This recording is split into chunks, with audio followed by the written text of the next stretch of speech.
Hello everyone, it's Nathaniel Bibby here. Welcome to the webinar, 7 Steps to Build a Referral-Based Business.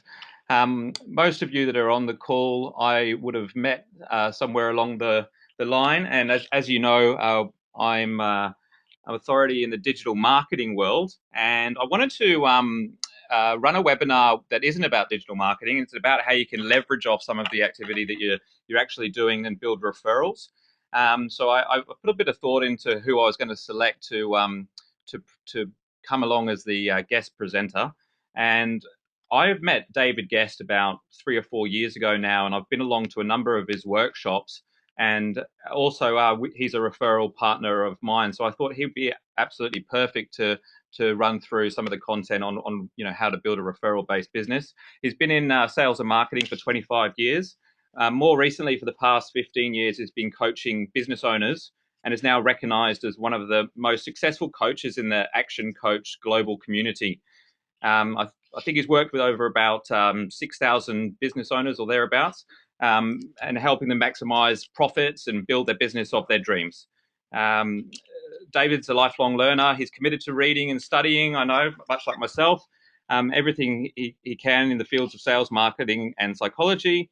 In recent times, he's won several awards, including 2013 Best Global Group Coaching Programs, 2012 Global Marketing Award for innovating and executing successful marketing systems, 2009, 2008, 2007 Best Client Results, and 2008 Best Workshop Presenter.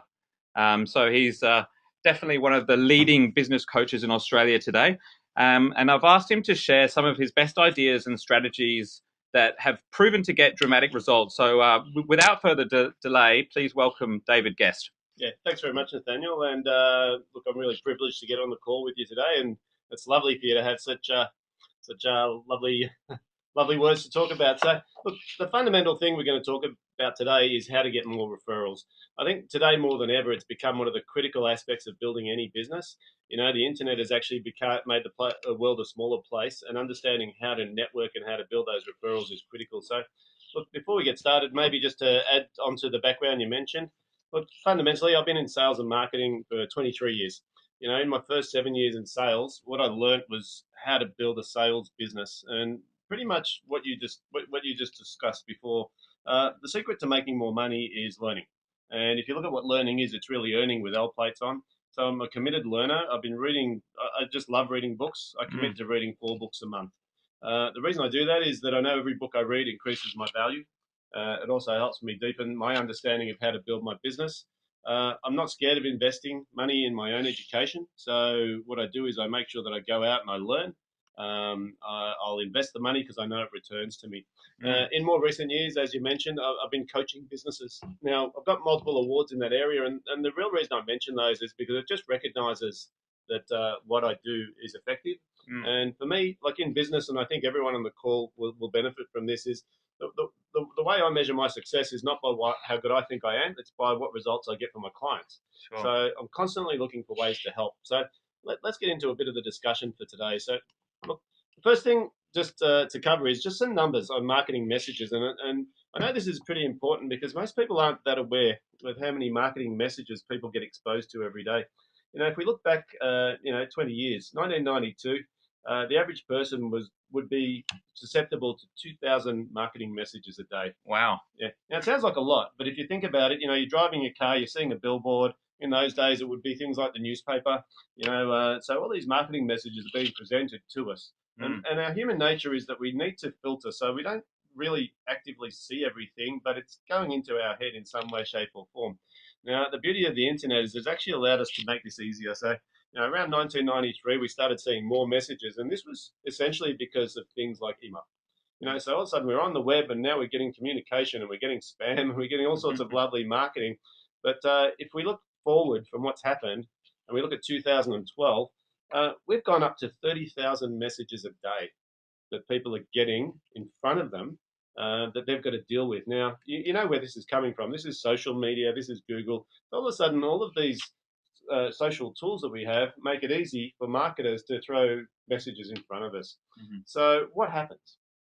See, when people are getting 30,000 messages a day, I'll tell you what happens is their filtering mechanism becomes stronger and stronger and stronger. So the effectiveness of marketing diminishes if we look at advertising. So what do we do? How do we cope with that as a business when we know that we're getting bombed? Like even ourselves as business owners, you think back, these days the average person wouldn't be shy of getting 50 to 100 emails a day. Most of them are marketing, right? And now we've got tools to manage that, but they're still coming at us. Go back 10, 20 years, if you got 10 emails a day, you were important.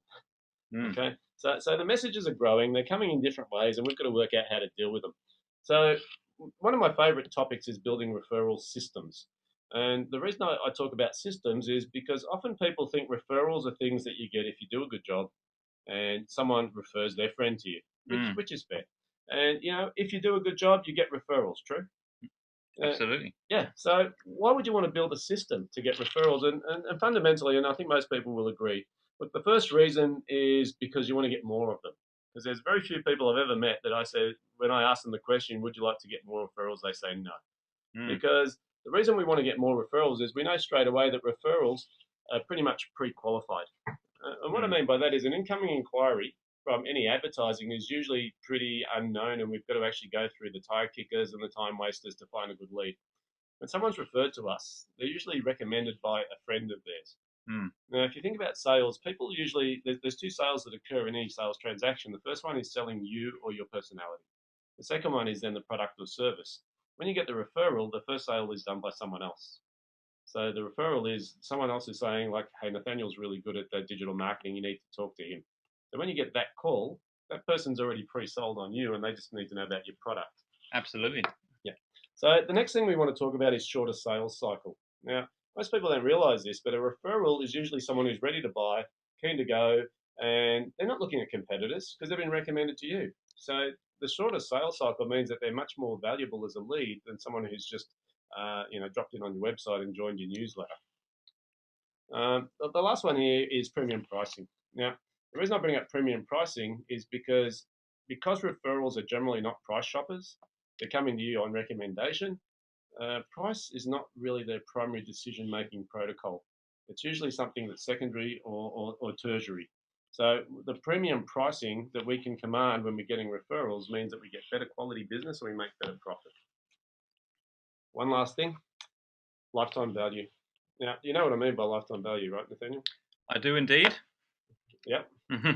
So what it is, in simple terms, lifetime value is how much money will a client spend in a lifetime.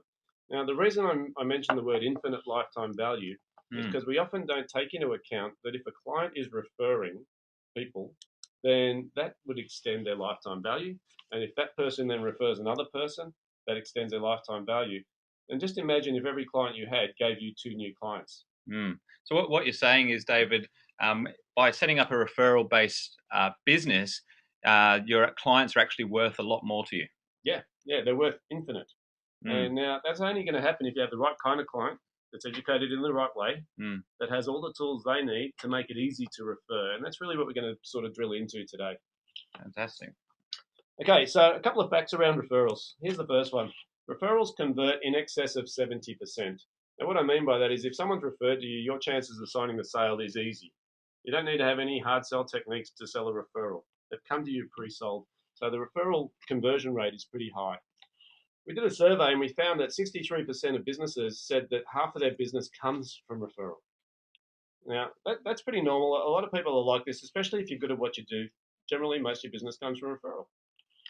That's an interesting point, because one of the things that I notice out in the marketplace is the biggest problem business owners face is that they actually find it difficult to sell. Yep. So by increasing the percentage of the conversions that occur, you're actually doing them a huge service, because they have a problem dealing with these cold inquiries that come through. And by having a referral system in place, most of the work's actually done for them. Yeah, so what happens is a lot of people don't recognize that you can actually create a system for this.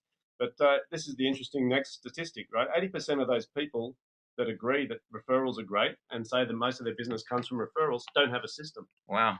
And the reason they don't have a system is they don't even recognize that you can create one. And the immediate knee-jerk reaction is what? Ask for referrals? And we get fearful of asking for referrals because we don't have a mechanism for getting them. Mm. But I think if you recognise the value of a referral and you recognise that most people love them, well, why wouldn't you build a system to get more of them? Mm. And so let's sort of go into some of the realities before we get into referrals. Here's fact number one: people make referrals because they need to. Now, there's this little part of our brain called the hypothalamus, and I'm going to get a little bit technical, but it's the part of our brain that's in what's called the reptilian brain. And if you think back to sort of cavemen, right, that's our fight or flight mechanism. In there, there's this component that actually is programmed to help other people. Anyone who's done sales training knows that if you ask for help from someone who's a gatekeeper or from a customer, they're generally pretty open to help you because people love to help each other. It's programmed into us.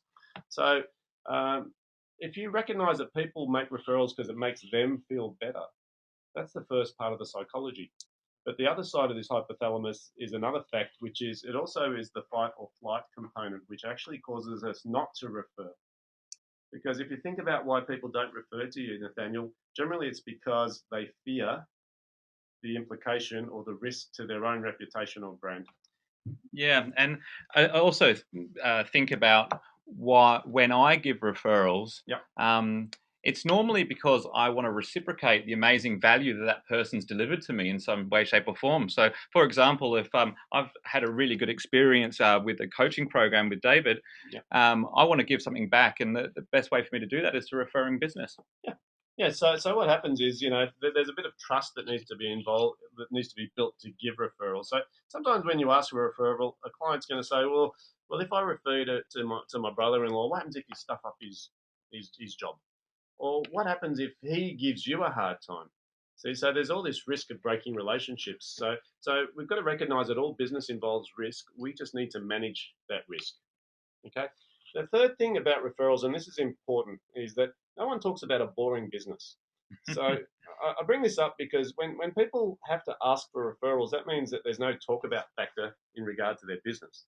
And so we can manufacture a component of the business that actually generates referrals without asking. And the way to do that is make sure our business is not boring. Now, people say, well, how does that look? I'll give a great example. There's a dentist up in Brisbane by the name of Paddi Lund. And if you look at his picture, he's not really any sort of superhero. But Paddi Lund has an interesting story because his business, he's been a dentist for many years now, is by invitation only. In other words, his phone number is unlisted. Right? He doesn't do any advertising or marketing, and you cannot get an appointment with Paddi Lund unless you are referred. That's the only way you can get in the front door. So much so that he's got on his front door, the front door's locked, and there's a little buzzer there and says, in case of emergency, ring this number, and it's the number for the dentist down the street. Wow. What's his secret, David? Good question. Look, a couple of facts. Look, first thing is he only works 22 hours a week, and he makes 3 times more than the average dentist per consultation. So he's charging a premium. And I met him at a workshop one time, and and some of the interesting things about how he set up his business is he recognized that in business one of the key things you can do is hold on to your clients, and your team members are just like clients. So his team members never leave, right? And his customers basically are clamoring at the door. He has a waiting list because he only works 22 hours a week. So imagine having a business where you have 3 times the premium of your competitors. You don't even have an advertisement, and people are hanging out the front door waiting to get in. So let's talk about the secrets. Well, last thing, he loves coming to work because he's actually created a business where he's quite profitable and he's not stressed. Because one of the biggest stresses in business is the whole notion of pressure selling people. It's the whole notion of customers who are dissatisfied. It's the whole notion of not making enough money to serve the customer well. So he's actually reverse engineered the business to say, well, my lifestyle is more important to me than just getting money in the door. I don't know if anyone knows this. Statistically, that dentists have the highest rate of suicide. Is that a fact? It's a fact. Wow. And we haven't worked out exactly why, but the belief is that they're so pressured to have these 15-minute appointments, and all they do is inflict pain for a living. And they also don't get to talk to their clients much because they're too busy shoving their hands in their mouths. Well, if we've got any dentists on the call, I hope you're not in that situation. Well, hopefully. So, look, Paddi Lund introduced this term. It's called the critical non-essential, or the C.N.E. Now, he's written a couple of books, and I recommend you Google the guy because he's quite fascinating. How he started building a business where he doesn't advertise is he creates interesting things. So the very first thing is that in business, we've got a thing called an essential. Now, essential means delivering a service. In Paddy's case, it's being a dentist. The second thing that he decided is there's things that are non-essential. Now, what's non-essential? They're the things that are nice to have, and they actually make people feel better about doing business with you, but they don't need to be there. So in Paddy's example, the nice to have was to make sure that the receptionist was graceful and nice to you, that there was nice, clean facility for you to wait in, and that you felt good about going to the dentist. So it wasn't just about getting the dentist work done; you also felt good about it. The third thing, the critical non-essential, this is where he really made the distinction, and he said, the key thing here is there's things that are non-essential that if I put them in place, people will start referring me business. So let's talk about the experience. You go to Paddi Lund's dentistry, the only way you can get in is through referral. As soon as you walk in the front door, the first thing you notice is there's a coffee machine in front of you, and it looks like you've walked into a cafe. So it's not your little coffee machine, it's your sort of big brass coffee machine. Now, why is it there?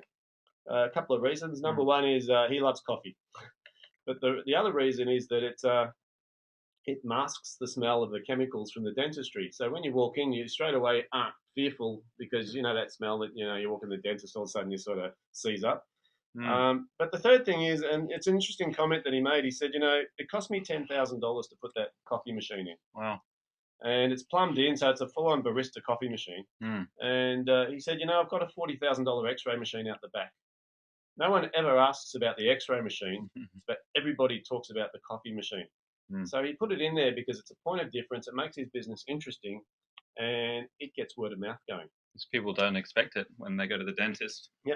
Now, he's gone a step further. The other thing you notice when you walk in, he's got a glass oven on the front counter. And what he does is he bakes dental buns.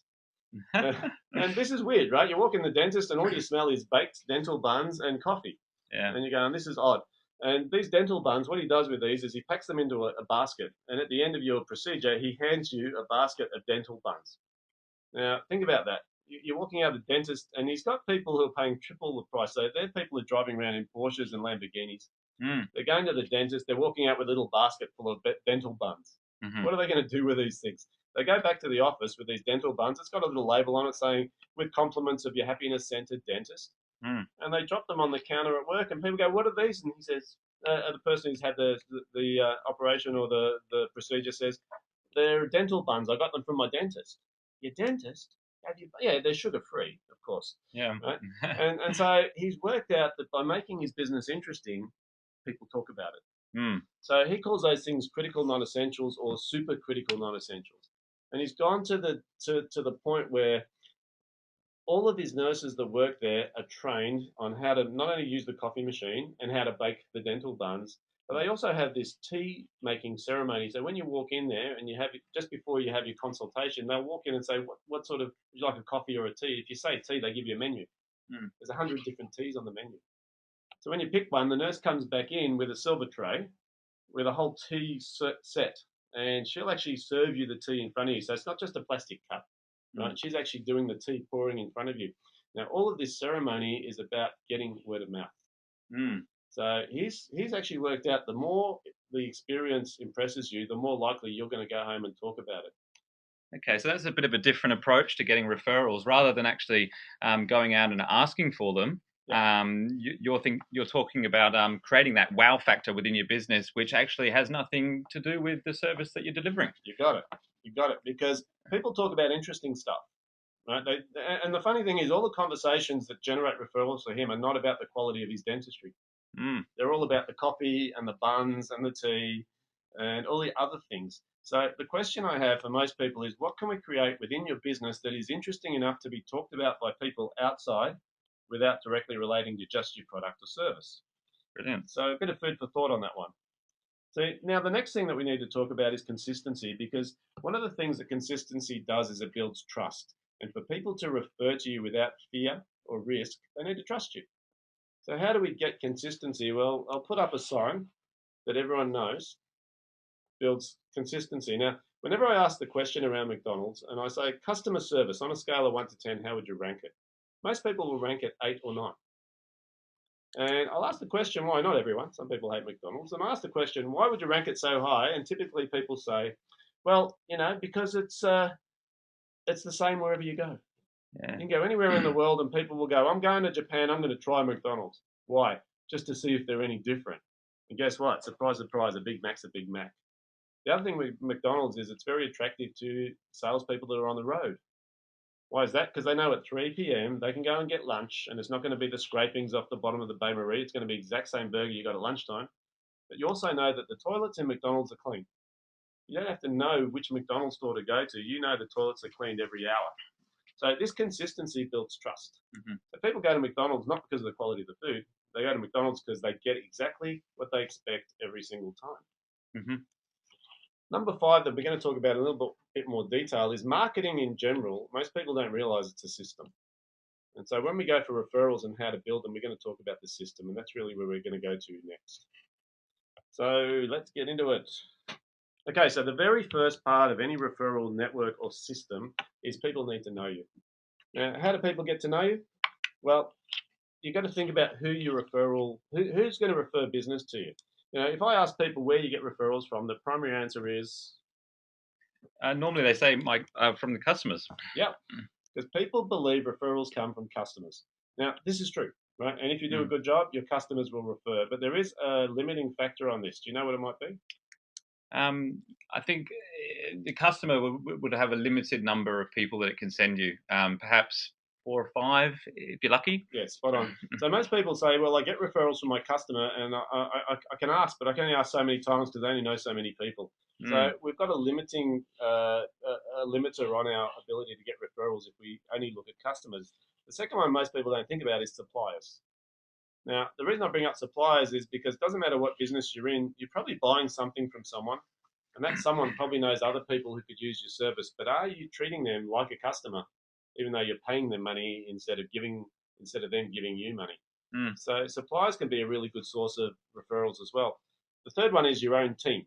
See, most people don't think of their own team as a source of referrals. So how do I make sure my team are out there spruiking my business or my service? Strategic partners is the big one. And I sort of put it up there as small, but strategic partners is really people who are dealing with the same target market that you'd like to be dealing with. Now, I want you to think about this, right? If I'm running a coaching business and my target market is small, medium business, basically anyone who works in that target market, as in accountants, digital marketers, you name it, they're a potential source of so many leads. But the thing I need to do is I need to build that relationship. And really the last one is interest groups, and this is networking. Now, networking is okay. Interest groups is okay, but the key one on this screen is strategic partners. So there's obviously a few components to this which would make strategic partners want to deal with you, because if they're good at what they do, they're not going to want to deal with everybody. So what are some of those key things people need to be mindful of? Yeah, so it's a good question. Look, a strategic partner is basically someone who does have a database that you want to get your teeth into. But the mistake most people make around strategic partners is they're too direct and they try and rape and pillage. And I know I get a number of calls every week from people saying, hey, we should get together and talk about synergy. We'll pay you commission. And we'll pay you commission. And I'm thinking, well, that's really nice, but you know, it's my client base. I'm protecting it because it's my bread and butter, and I'm not going to go out on a limb. I don't trust you. I don't know you. I don't like you. So how do we build that? So I think what people need to decide is if you're going to build a strategic partner network, the key is not about how much you can get from them, it's how much you can give to them. And I'm talking genuine value here. I'm not talking about, you know, I'll give you $10 for everyone you refer me. Right? I'm talking about helping them get further along in their own business. Because, you know, Robert Kiyosaki actually said this quite well. And he talks about the richest people in the world build their networks and everyone else is just looking for work. So this is a really important equation that people need to understand. The internet has made this more important now than ever. And the comment is that network is your net worth. Because how we measure someone these days is how many people they are connected to. And we can connect with so many people in so many different social media now, like in LinkedIn, in Facebook, in all these areas. And it's not just connecting with them, it's actually adding value to that network. So if we can build that network, that's actually going to translate into value in terms of building our business as well. So it almost gets to a point where it snowballs because the more people you know and have relationships with, the more you can help potential strategic partners. Yeah. And the power of the network now is they're global. You know, we don't need to go and network in a small networking group. We can actually build networks globally using the internet as our conduit.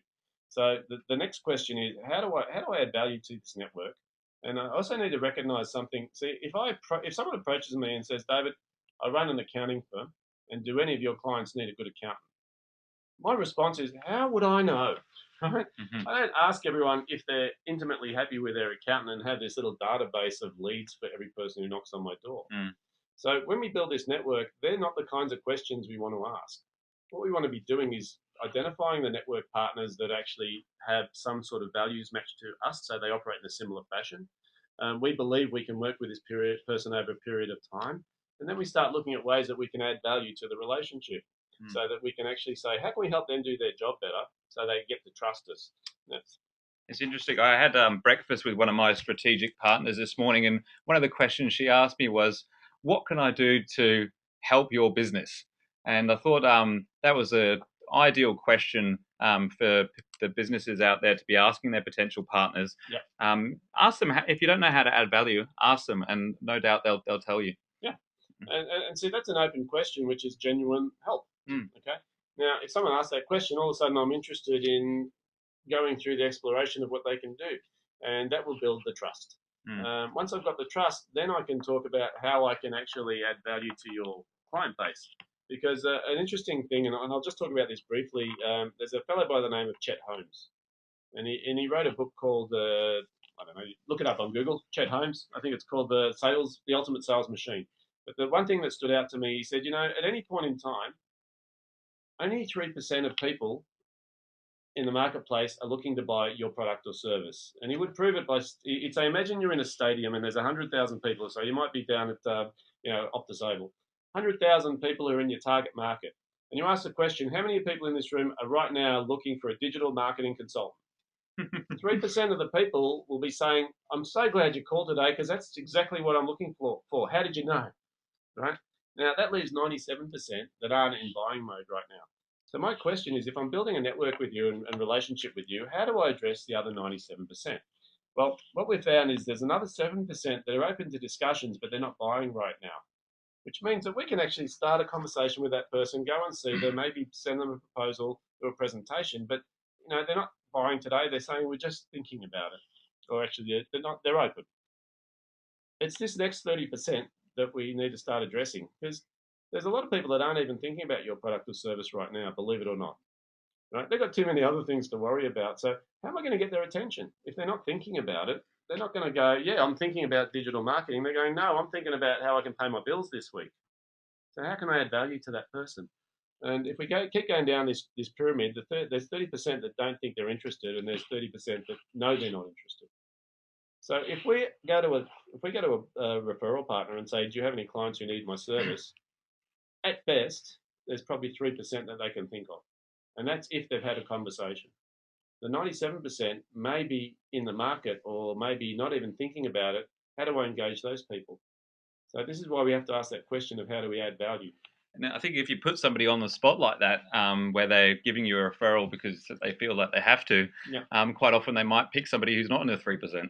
That's right. And what they'll do is they'll refer someone to you that's a time waster. Mm. And you have to treat them well, because they have to be, if someone refers a name to you, you have to make sure you look after that person.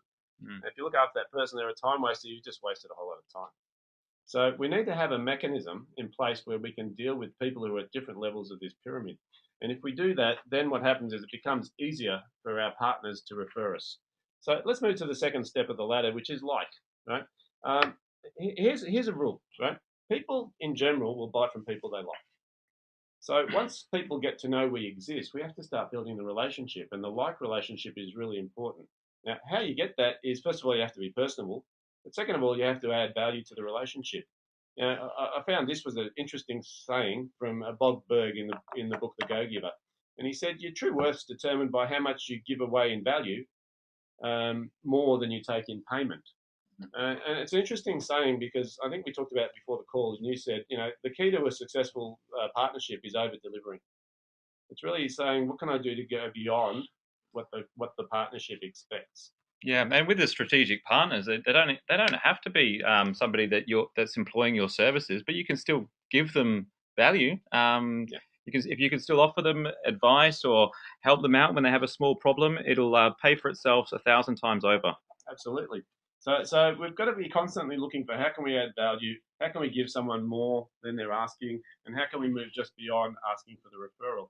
Because the adding value, going back to Paddi Lund, giving someone a cup of coffee out of a coffee machine doesn't do any benefit to their teeth whatsoever. If anything, it creates more work for him.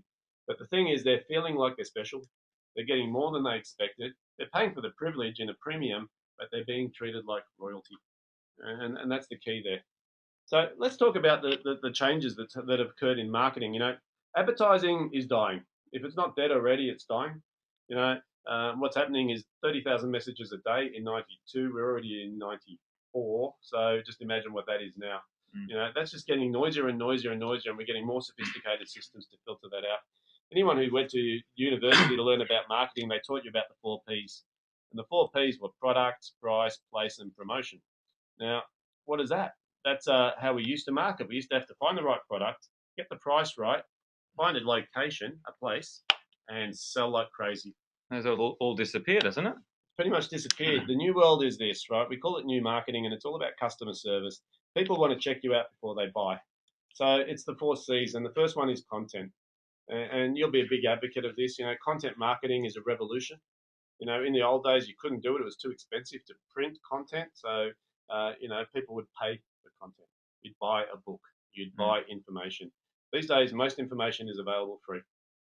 When you think about it, when you check your emails in the morning and your finger's on the delete key, what makes you stop and actually not delete someone's email marketing? It's probably because they deliver really good quality content. Yeah.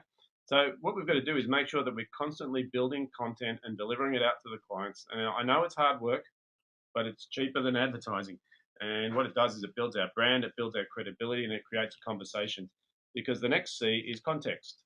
Now, if we think about what context means, what I'm talking about here is it's not only about blasting people with information, it has to be timed correctly. And the sophistication of marketing now is that I can set up autoresponders that can respond to your request. And so if you come to a website and you click on sales, what I can do is use that trigger to make sure you're only getting information on sales and you're not getting information on team building. So context is really important, and it's about matching people's buying cycles with the content that you're delivering as well. Technology allows us to do it. We've heard the term big data. People are talking about scary ways of predicting what people are going to buy or want next just by following those patterns. So context is really key. The third one is connection. And we do LinkedIn, we do Facebook, we do Twitter, but we don't really understand what we're doing in a lot of cases. What is connection all about? It's about making sure that we keep that connection open, we start communication, and we don't barrage people with sales information. We give them something that makes them feel like the relationship is of value. Well, that's part of the reason why we're here today, and I've got you along as a guest speaker. Yep. It's important that even though I just look after digital marketing and that side of things, that I give as much value to my networks as possible, so that in the long run I'm going to get referrals and it's going to grow my business. Fantastic, and hats off to you, because I think most people don't recognise this, and they're not really looking for how to add value to their client base. They're looking for ways to cut costs, or how do I get more effective marketing? Well, more effective marketing these days is about content, context, connection, and the last one, which is community. We need to build groups of people, whether they're buying from us or not, that are fans of ours. Because that community is where the referrals are going to come from. And it's a combination of suppliers, it's a combination of strategic partners, customers, past customers, and just interested parties that happen to be, registered for your newsletter or for your blog. Get that community going and let those people actually start building a bit of a following for you. And David, I just thinking as well about some of the people on the call may not actually own their own business necessarily, but they may be in a role where they are dealing with customers. What are some of the things that they can implement immediately to get more referrals from the people that they're selling to? Okay, so really what we need to be thinking about is how can I add value to the people I'm selling to? Start jumping onto Google and doing those Google searches where you what's it called when you can have a keyword search that's permanently sending you information?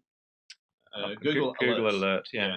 So brilliant idea. You've got clients out there, Google Alert their name, right? Google Alert the subject or the content or the product that they sell, and get this stuff coming to you on a weekly basis. If you see something that's relevant, forward it to them, right?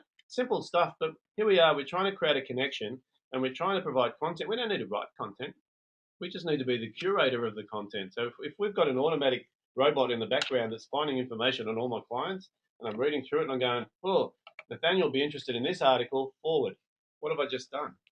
I've created a connection. Added value. Added value. I've given you content. I've created context. Now, that's the sort of thing we're talking about. Customer service equals marketing. And some people think customer service is only reserved for the people who are paying. My suggestion is they're paying with their attention and they're paying with their community. If you get someone who thinks you're a good guy, they're going to start referring. The simple stuff like that. So this is a great book, The Go Giver. If anyone wants to get it, once again, just jump on Google. It's a law. The law of compensation is your income is determined by how many people you serve and how well you serve them. So my question for anyone, even if you're not running your own business, is how can I serve my customers better? Now, if I'm an employee, guess who my number one customer is? My boss. It's not the customers out in the street, it's the boss. How can I serve the boss better? My number two customer is my client base. How can I serve them better? But don't confuse this. Suppliers are also a customer. Now, I used to be in network infrastructure sales, and I used to do an odd thing. I used to sell Cisco equipment, and everyone would be taking their clients out for lunch. I'd be taking out my sales rep. And the sales rep would go, why are you buying lunch? That's my job. I said, because you're just as important to me as they are, because you get all the leads that go to head office, and who are you going to give them to? The guy that you have the best relationship with. So don't ever neglect suppliers. Sometimes they have way more leads than they can handle, and a lot of these suppliers don't even sell direct. So they don't even know what to do with them. So when someone calls out of the blue saying, hey, I've got your number off the web, and they say, we don't, you have to go to a reseller. Well, who's the reseller going to be? The person who's top of mind. Exactly. Yeah.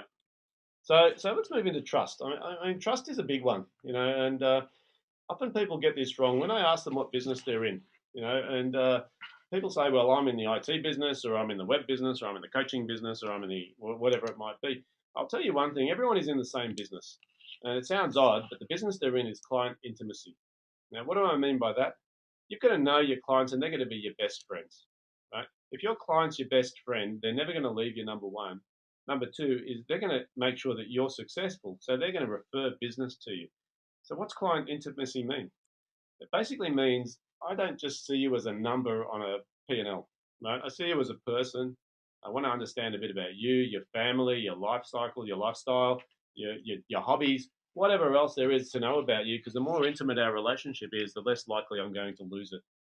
And I see this getting lost a little bit in the marketplace with technology. The tendency is for people to flick off emails and not even pick up the phone, let alone go and see the person. So I think a real key piece of advice would be to actually spend more time face-to-face with your clients as opposed to sending long emails. Yeah, see, don't get me started on emails, right? Emails are one of the most dangerous tools ever invented because we tend to use emails because they're convenient, they're easy, people can read them in their own time. But what we miss with emails is that all they give us is words. They don't give us any tonality and they don't give us any body language. So how often have you had an email misunderstood? And three simple words in an email can be blown out of proportion because the person on the other end is reading from a different context. So what we need to think about is we've got telephones, we've got Skype, we've got internet, we've got so many tools available to us to communicate. Do not lose sight of the person on the other end. Well, if you find yourself writing a long email, and I started doing this a couple of years ago, and just before you hit the send button, you go, hang on, well, this is quite a long email. Actually stop and pick up the telephone. Yeah. You've got your thoughts all in front of you, but don't send the email. Actually speak to the person in person. Yeah, very, very good strategy, right? So in the end, the telephone is very powerful and it always will be. Don't stop using it just because we've got these other tools. Skype, even better. If you can have a video conversation with someone, it's probably one notch up from telephone.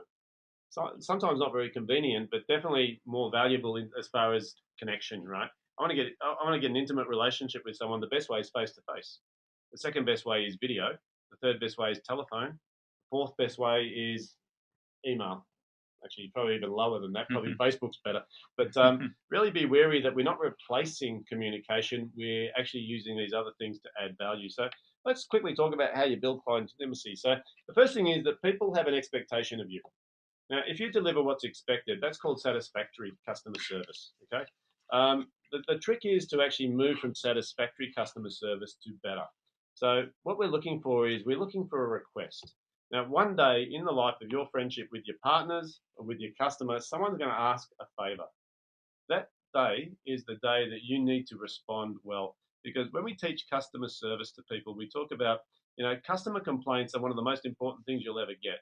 Because if people don't complain, that means they don't care, right? So when they do complain, they're actually respecting you by actually bothering.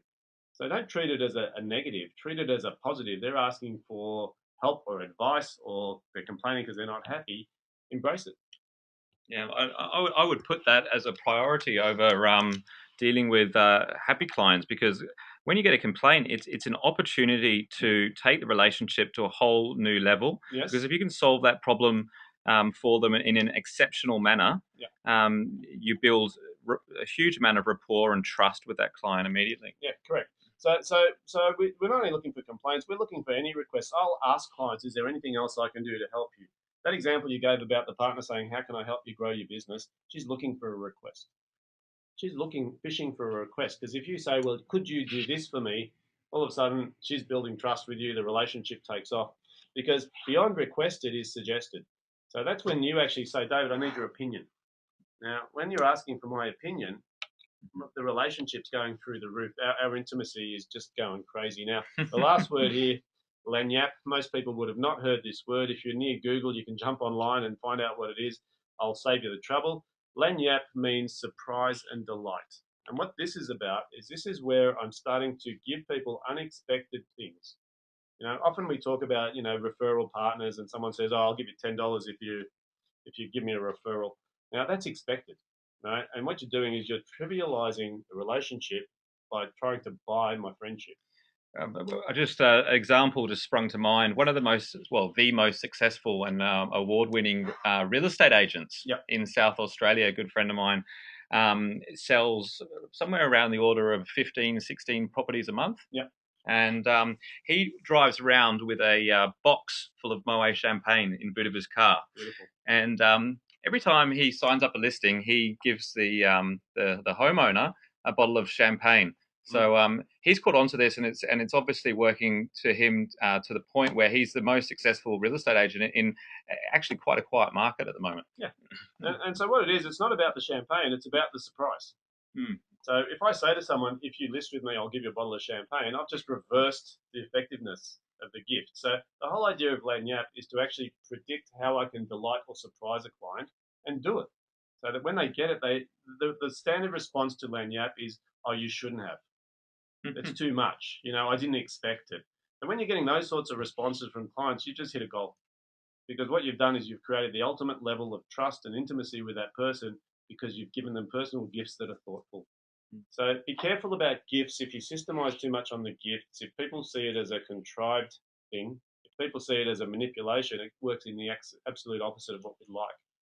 So really, when it comes to trust, it's about building that relationship through connection and through requests, through suggestions, and through having some thoughtful gifts in the end of that. So once we've got the trust, now we've got to get some engagement, and this is really the try component. Now, when we talk about referrals, you need to have an easy entry point. And often people have like a free consultation as the way to try us out, but most people know what a free consultation is. It's a sales pitch.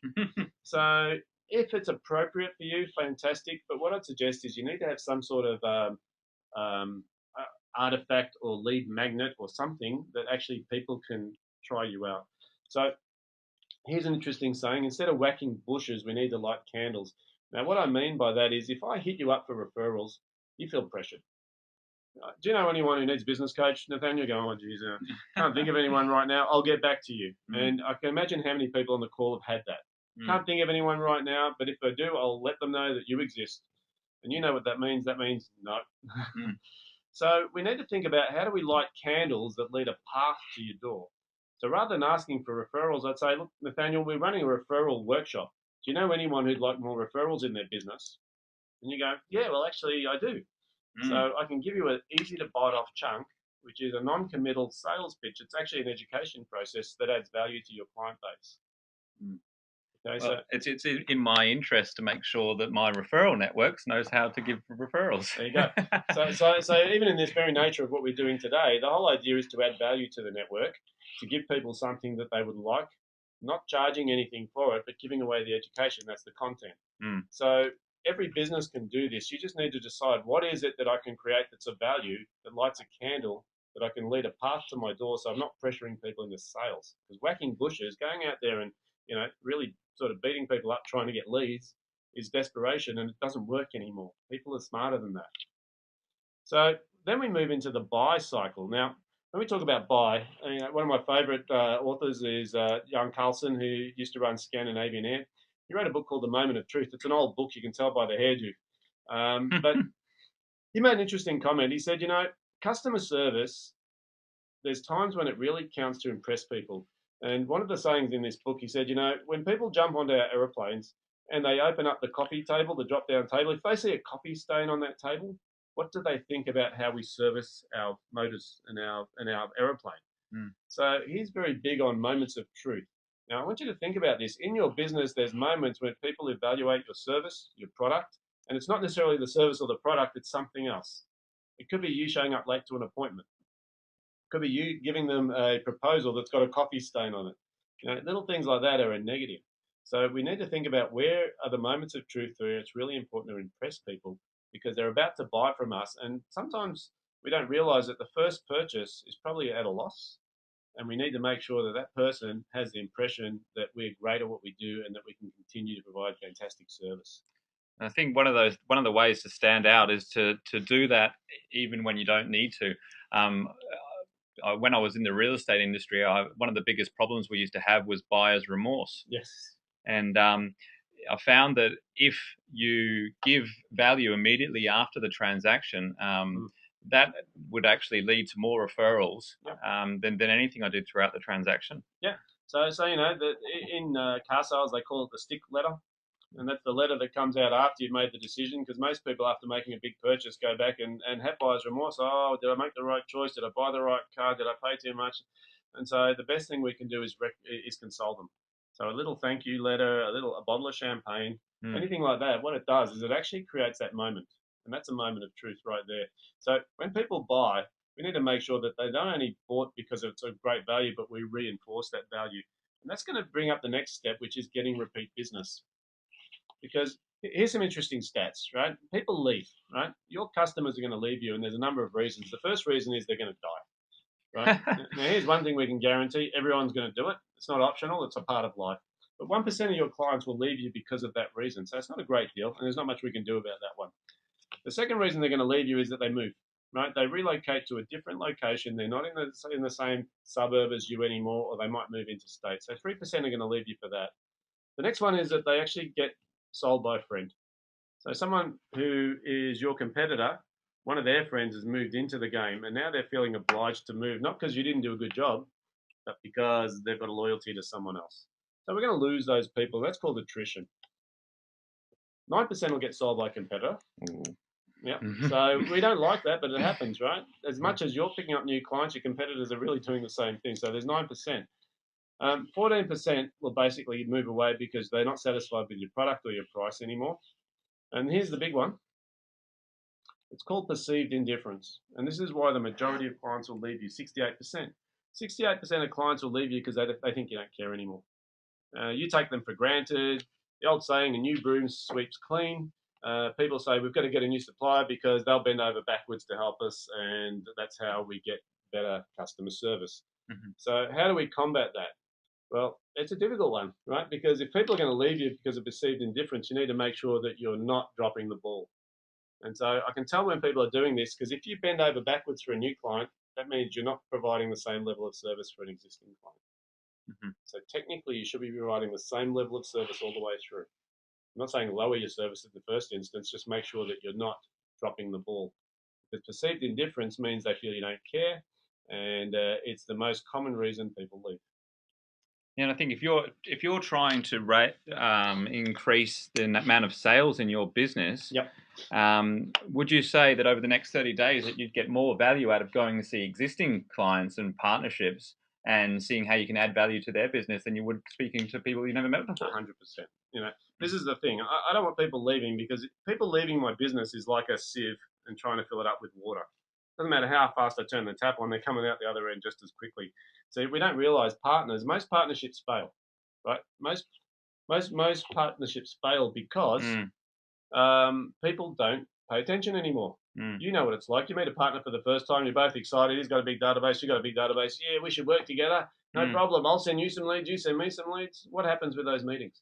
Look, might get a couple of referrals, but then it fizzles out. And actually, the best partners that I've had throughout the years are the ones that didn't give me leads immediately. And I think it's because they were careful with who they referred their client base to. So ultimately, the referrals that I did get in the end were good quality ones. Yeah. And so really, the thing with perceived indifference is for a partnership to work, because there's no financial connection. For a good partnership, what it is, it's a trust relationship between two people that are looking to help each other. A bit like a marriage. And so if we use these statistics on a marriage, it actually works out about the same. 1% of your partners in life will leave because they die, 3% move house, 5% buy from a friend. That's a bit nerve-wracking when it comes to marriage. 9% are sold by the competitor, 14% actually think your product's not good anymore. 68% of people will bust up a marriage because they feel like it's vanilla, it's boring, you don't care as much as you did when we first got together. So think about the strategic partnership like that and say, well, I've got to make sure that I keep the fire burning on this strategic relationship, because if I don't, it becomes perceived indifference. And I've heard this so many times. People go, oh, yeah, look, haven't heard from you for a while. And what happened? Well, the excitement of the first meeting didn't lead to much, so we went on to the next one. So pick your partners wisely. Pick partners not based on how many referrals they give you. Pick partners based on what you believe the long-term relationship will provide for both parties. And it's something to think about, because normally when you're in a sales role, there's somebody else that's handling the client once the transaction's done. Now, what David's saying is that's not where the relationship should end. Because in order for you to get referrals, you need to be in communication with that client even after the transaction's done. And it's a brilliant idea even after 3 or 4 weeks to give the client a call and just make sure that they're getting the service that you promised them. Yeah. So I think really, we look at these stats, and stats are just stats. The truth of the matter is people do fall out of strategic partnerships because nothing occurs. And they feel like, it was a great start, but nothing happened. I don't feel like you've sent me any referrals, so therefore I'm not sending you. And, they say absence makes the heart grow fonder. But in strategic partnerships, absence makes the heart think, well, why did I waste my time in the first place? We feel like we're getting no value out of the relationship, or for whatever reason. It's usually lack of communication. So make sure you pick your partners wisely. We talk about ideal customers, and often when I'm coaching people, I'll say, look, you got to rank your customers A, B, C, and D. Now, I would do the same with partners and say, look, you've got to rank them the same way. And if we work our way up from the bottom, a D-grade client or a D-grade partner, by definition, is a time waster. That means they cost you more money than they make you. They never produce a result, but they occupy all of your mind space and they're high maintenance. What I'd suggest you got to do is think about those guys as the bottom level. Then you've got your C-grade partner. Now, C-grade partner is basically someone who's quite demanding, and you find that it's, you might get some traction, but you're not really getting anywhere. It always seems to fall in their favor, or make promises that they just don't keep. So we don't like those ones really, because they still sort of fit in that C grade. A B grade partner to me, or a B grade client, is a basic. Now, what I mean by that is they're transacting with you on a daily basis. They love your service. They're loyal. But you know what they don't do? They don't refer. So the difference between a B and an A grade client to me, A is awesome. Now, if you think about an awesome client, they're the ones that not only use your service, they love you to death. They talk about you regardless of whether you've asked them to or not. Now, I don't know anyone in business that doesn't want more A graders. And the rule of thumb is the old 80-20 rule. 20% of our clients are brilliant, 80% of them aren't as effective, and 80% of our income or referrals come from 20% of our clients. So the trick is to identify who your A graders are, not only from a client point of view, but also from a referral partner point of view. I like drawing a line in the middle and saying anything under B, you've got to actually either eliminate or re-educate. Waste of time. Yeah. Because I can push them up, right? First of all, anyone who's a D grader, get them out of your list. Because you've got some D graders, and what they're doing is they're taking up mind space. They're actually making you feel like partnerships don't work. And it's only because they don't know how to do them, or they're not really interested, or they're just pillaging. They're going out and they're just trying to take advantage of every opportunity. Those guys aren't in it for the long term. They usually come and go in a day. You can tell, and this is what you were saying before, don't expect referrals in the first meeting. Build a relationship and see if it's actually going the right direction. The C graders, we can actually potentially educate those guys. So Mm. what I like to do with partners is say, let's go through the process. I get to know you, you get to know me. Let's talk about our goals in business, your goals in business, and see if there's some mutual sort of ground there where we can work together. It's a bit like thinking of your customer base as your sales team. Correct. Yes. So that's what it is, right? And so I always I had a big interesting distinction a few years back. I had an insurance guy come in and I said, who's your target market? He said accountants. I said, oh, they buy insurance from me. He goes, no. I said, what do you mean? He goes, none of them buy insurance. Their clients buy insurance. Mm. I said, so that's interesting. So your target, your ideal client is a partner who never spends a cent with you. He goes, yep, my whole focus of sales and marketing is to get these guys to refer by providing value to them. Mm. Interesting distinction, right? Because we're talking about treating our partners like clients and saying even though they might transact in dollars, the currency of a partner is business or leads. Mm-hmm. So the same philosophies apply. Now, if we get all this right, we'll get to level 7, which is referrals. Now, I just want to sort of cap off because you'll notice there's all these steps to get referrals.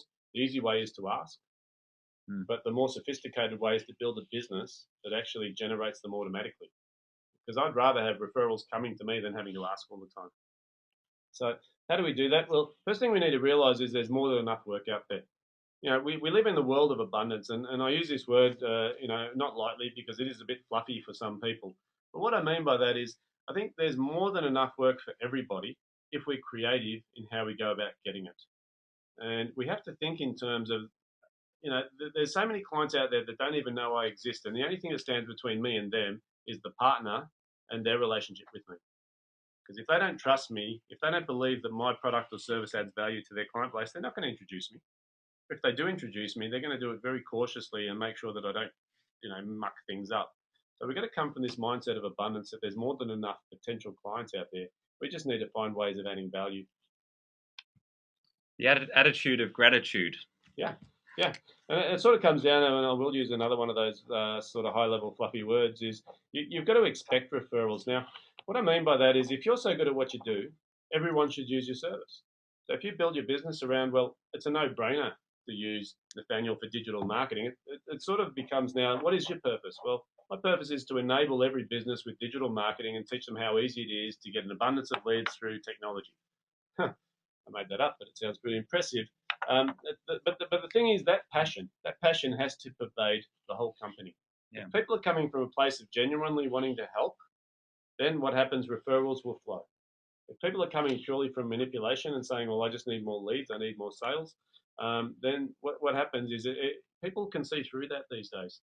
So using trinkets and gifts to buy people's loyalty doesn't work. Yeah. So if you want referrals, take a look at the service that you're delivering and how you add value first. Yeah. Because if your service is so sort of laden with value, you're doing them a favor, right? If your service is so like unbelievable, geez, Nathaniel, you provide so much value. Anyone who joins that sort of membership is feeling like you're doing them a favor. Now, I know it sounds a bit sort of egocentric to do that, but if you build a business based on the premise that you're giving way more than you're charging for, referrals will just flow in the door. So it's a little bit of a nirvana, but it's quite doable, right? It's about creating a process. I've read probably half a dozen books in the area of referrals, and I love them because they always come down to the way to get referrals is not to ask. The way to get referrals is to do customer service really, really well. Yeah. That's definitely a different slant on it, and I'm sure a lot of people on the call were coming expecting us to have some magic form that you put on the back of your contracts or something that's going to instantly get you referrals. But it does start from within the business, so that's very valuable. Yeah, and look, there's just a couple of sort of last words. James Rohn was a famous business philosopher who was around a few years ago. He passed away probably 6 years ago, unfortunately, but I read his books when I was 21, and there's a couple of statements that he made that really stuck out to me. One was, never wish life were easier, wish you were better. And I think what he was referring to here is, what happens outside of you is sort of is beyond your control. What you can control is how you think, what you believe, what you can do. So I think people need to take on board that educating yourself on how to build a referral-based business is a process. You can systemize a lot of the customer service and the service delivery, and if you do it well, the referrals will flow. The second thing he said was work harder on yourself than you do on your job.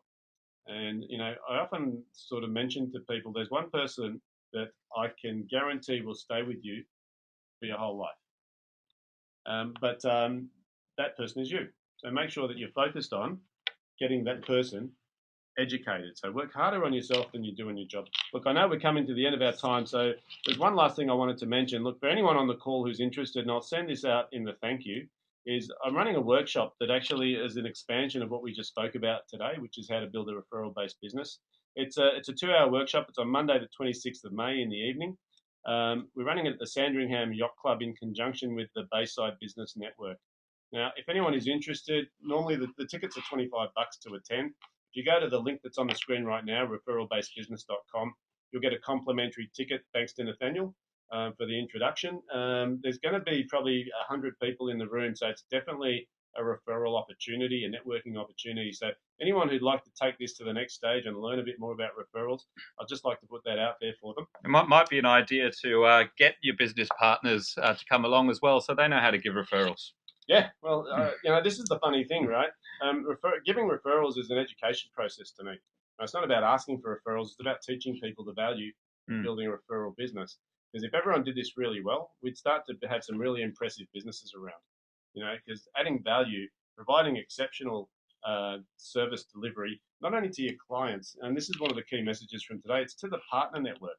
Because I look at my partner network as being way more valuable than my clients because of the amount of exposure that I can get through them. So how can I add value to those people? How can I create an experience that goes beyond what their expectation is? And this is what we've been talking about today.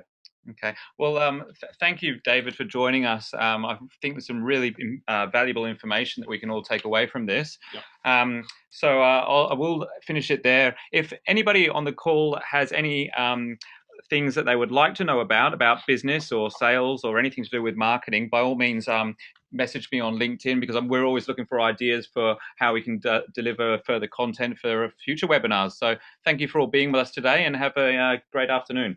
Yeah, thanks very much, Nathaniel, and thanks very much for everyone who's in attendance. Look forward to hopefully seeing you at the workshop. Cheers.